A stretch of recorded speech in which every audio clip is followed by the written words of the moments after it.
secure, contain, protect, or special containment procedures? You see, it depends which way you look at it really, or more importantly which direction your headcanon is pointed, so you can then somehow manage to comprehend the mind-boggling anomalies of the SCP Foundation. And you might be thinking, what the hell are you talking about, Jack? What the hell is a headcanon? And why would anyone ever want to wear such a strange mixture of headwear and artillery? Well, as many of you may already know, and the rest of you will soon find out, there's a lot to wrap your head around when it comes to the inner workings of the SCP Foundation. So for our next stop on the lore explored, let's see if we can shed some light on the matter. Yeah, we're probably going to need backup. Hello horror fans, what's going on? And once again, welcome back to the Scariest channel on YouTube, Top 5 Scary Videos. As per usual, I'll be your horror host, Jack Finch, as today, for our second part of this series, we explore the lore behind the SCP Foundation. Roll the clip.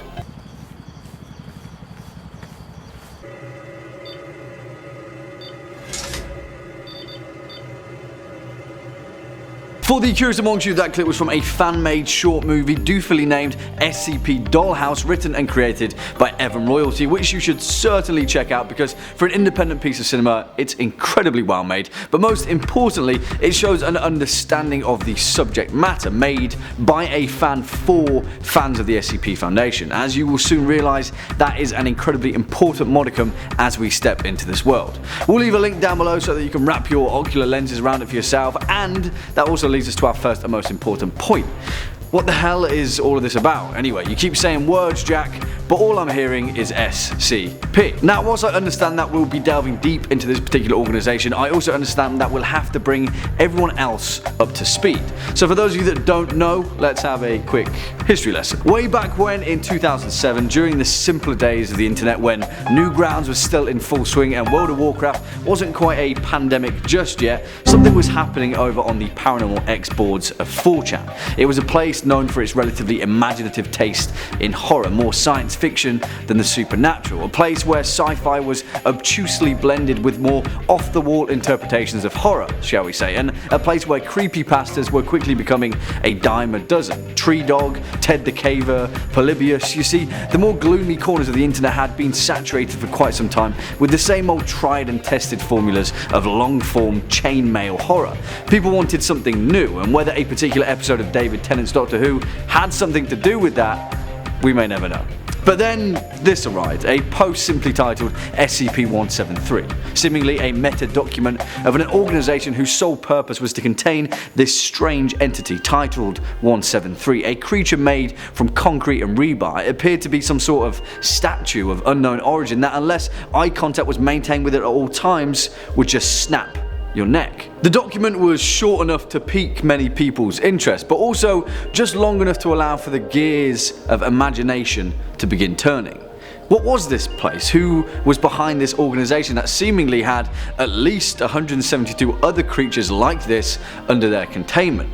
Well, as far as these special containment procedures were concerned, this was of course the beginning of the largest collaborative writing project ever. And really, there has been nothing like this so far in our cultural history, which in many ways is exactly why it's so difficult to fully comprehend. There are so many moving parts to this hulking behemoth of literature, all being worked on independently and then collaboratively in huge swathes of upvotes and downvotes where the community decides what is good and what is bad. It is a self-regulating system where taste for literature is decided by the masses. In many ways, this is as if a hive mind had been tasked with writing the most complete anomalous novel known to mankind.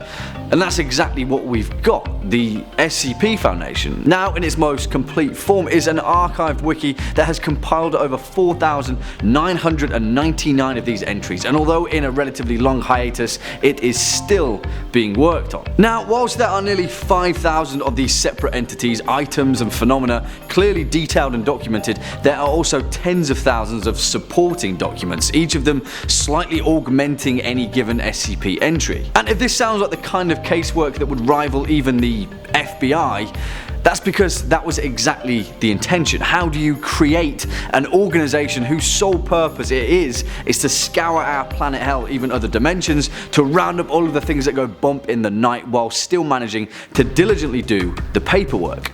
you do exactly that. You don't just create it, you live it. You do the paperwork. You compile hundreds of thousands of separate documents to comprise your existence out of thin air. And that is exactly the framing device for we as an audience to then attempt to understand it. Imagine if you took an alien who had no concept of our planet, our laws, our shared culture, anything, and then you sat them down and tried to explain what the FBI was.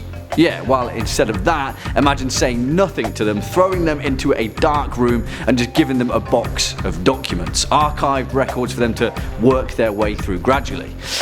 This is where we're at. And now that we've covered the initial framing device, we can now talk about the lore behind the organization itself, or more importantly, the people behind it, the characters. Because you may be asking yourself, alright, I'm hooked, but who the hell would or even could run this kind of show? Who's in charge here? Who's calling the shots when it means keeping 5,000 cosmic horrors under lock and key? Well, this is where things get interesting, and we can talk about hierarchy, if you could even call it that. For the sake of parity though, let's start at the bottom. As Orwell famously said, the power lies in the proletariat, but in this case, the proletariat are instead vile murderous criminals on death row who are either given the chance to work for the SCP Foundation or, well, die. It's like that Eddie Izzard sketch, Cake or Death, except in this case the cake is a lie. And how is that for a three-way crossover of a reference for you? The SCP Foundation, Eddie Izzard and Portal. This is metafiction for a reason though, am I right? Anyway, the point is, in the SCP Foundation, the D-class personnel do all of the heavy lifting. Why? Because, well, two reasons. One, in the eyes of the Foundation, they're entirely disposable. And being the janitor in a massive, complex web of underground facilities is quite the occupational hazard. And two, part of the Foundation's directive isn't just to keep these anomalous entities under constant lock and key, but to understand them too. And for every experiment, you need lab mice. Yeah, you can see where I'm going with this, right? The thing is though, take everything that I've just said with a pinch of salt. Because do you know that headcanon I was talking about earlier? Well, the entire point of the SCP Foundation is that there are paradoxes upon contradictions, and yet the nature of this sprawling mass of fiction is with how you interpret it. All D-class personnel might not be death row inmates. In some cases, they might be kidnapped individuals or political prisoners, and the Foundation are running a terrifying human trafficking racket. Or, as is the case with SCP-2000, they may just be a series of cloned humans from an off-site facility being put to use in a more mundane yet equally brutal manner. Either way, these guys do the heavy lifting, and if there's an endless darkened stairway to plummet, as is the case with SCP-087, the Foundation are more than willing to send a few D-class downstairs to see just what all the fuss is about. Above them, in a more mundane and also kind of grey area, are the Foundation's research staff. And yes, there are characters in the Foundation who work 9 to 5, Monday to Friday, checking boxes and conducting experiments.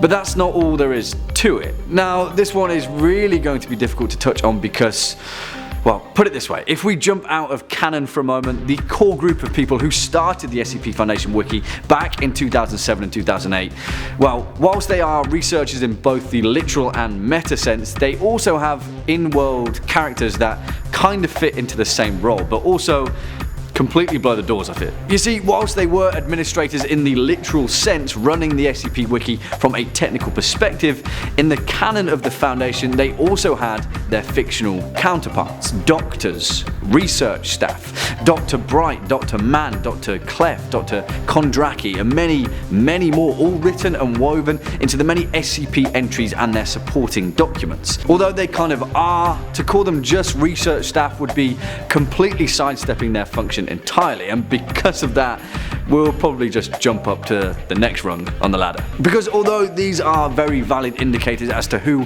calls the shots in this strange fictional world, the real big players, of course, are a group of individuals at the top of the pile referred to as the O5 Council.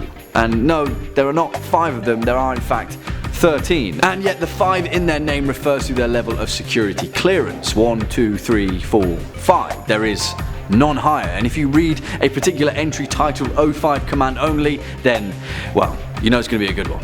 13 individuals, all of them arbiters of such grand secrets and anomalous mysteries that it's any wonder that these guys ever get the time to make any form of clerical decision. You see, in the classic manner, even their identity is ambiguous. The vast majority of the 13 council members are merely guesses, and many of the Foundation's records are speculative dossiers as to their true identity. Take 051, for example, often reported to be the most powerful council member, the first one, even if there is such a thing. There are several possibilities as to their identity. The first, a document dubbed The Founder, described a European man, seemingly of over 150 years of age, who is alleged to be the founding administrator of the Foundation after the witness of SCP-001 the factory. But hey, that's a story for a different video.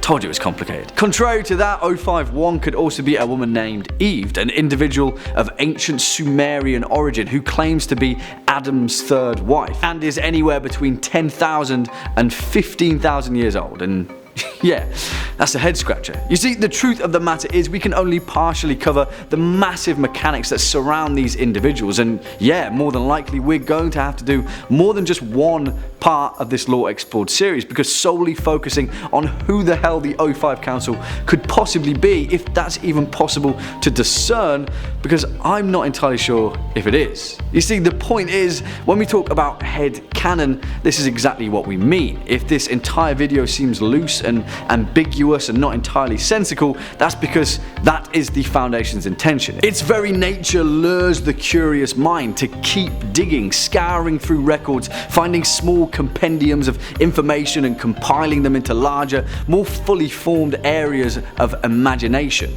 The SCP Foundation challenges us to just keep digging and to make our own connections between the true extent of this piece of literature, because that's exactly what it is. The SCP Foundation is a novel spanning thousands upon thousands of pages, a word count that would make a million Shakespeare's pale in anomalous embarrassment. It is a work of art contributed to continuously by countless individuals. It is the democratization of literature, and we're witnessing it right now, ever since the small snippet of a post emerged on 4chan back in 2007. And that is a pretty exciting thing. Well, there we have it, horror fans, and now I'm pretty sure it goes without saying, but of course, this is just a fragment of a tip of the iceberg when it comes to even attempting to glean any kind of specificity right here. And yes, obviously, we will attempt to dive down some much more specialized rabbit holes in our next adventure, but hey, hopefully this gives you an idea as to the extent of things in the SCP Foundation. Well, in that case, what do you guys think? Do you want to see more of the lore explored in the SCP Foundation? Let us know your thoughts down in the comment section below. Before we depart from today's video, let's first take a quick look at some of your more creative comments from over the past few days. Let's take a quick look at some of your more creative comments from our first Lore Explored, Vampires in Literature. First up, Timothy Dull says, direct quote from my wife, I like their videos, but this one was cool. So there you go, Jackie boy, keep on going with this theme. From me, maybe something more obscure like the Wendigo. Well, that is the only praise that I need. Thank you very, very much indeed, the both of you. Yeah, I'm hoping we can keep this line of lore adventuring going, I suppose we call it. And yes, I've seen a boatload of people calling for the Wendigo, so yeah, don't worry. It's on the list. And finally, Sent Dan says, awesome, that's it. Wish more words existed for this description, but no, just awesome. Well, Dan, you know what? Awesome is good enough for me. Unfortunately, that's all we've got time for in today's video. Cheers for sticking around all the way until the end. If you were a fan of this video, then please be a dear and hit that thumbs up button, as well as that subscribe button, and I'll be seeing you in the next one. As per usual, I've been your host, Jack Finch. You've been watching Top 5 Scary Videos, and until next time, you take it easy.